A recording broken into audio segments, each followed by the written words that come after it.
when we're there every day, we truly do see the confluence of almost every social issue that we talk about, we see in the news.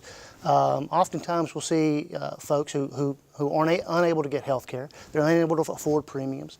They lose their health care, but they still have mental health or other problems. They begin self-medicating. Sure. In a lot of ways, you can buy prescription drugs a lot cheaper on the street. Oh, absolutely. Than it is to have the health care and get the prescription.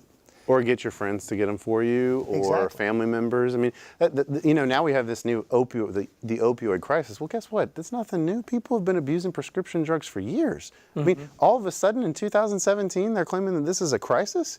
I mean, come on. I've seen people getting fake scripts for years, getting their friends to, getting off their friends. I mean, people in college, when I was in college, decades ago at this point, Has it been that long? It's been almost two. Sadly to say. But even back then, people were, they were hitting up, finding the people who had Adderall prescriptions, who had whatever prescription, and they were like, give me some, I need that. Well, why do you need it? You don't have the same problems that I do, but it makes me feel good. It helps me concentrate in class. Whatever the deal is, And so this is not a new problem. This has been going on for years. And speaking of Adderall, it's interestingly, I believe Adderall used to be felony, one Adderall felony. Yeah. Adios amigo. But I think that's what we say. Adios amigo. Right. That's right. Right after you say, no way, Jose. No way, Jose. Adios amigo. Yeah. But now the English, please, Jim. hey, look, this ain't no sanctuary city, man. Hey, in an ode to I'm ode to one of our producers. It's all Greek to me, okay? But now Adderall they're charging him under a PCS misdemeanor, miscellaneous drug or dangerous drug. So that's not a. But think about who most of the Adderall people are. Right. That's exactly They're young right. people. That's right. Because guess what? They get prescribed it as young kids because they have ADHD or they're hyper kids or whatever. And so, the parents take them in at whatever, 10 years old. Oh, well, let's put them on some variant of Adderall.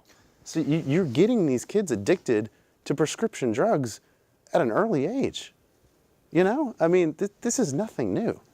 Yeah, and interesting that you'd bring up age. And going back to the new Tool. the new tool, the new assessment. One of the factors, and probably the second most weighted factor in whether or not someone is more likely to commit a new crime is going to be age.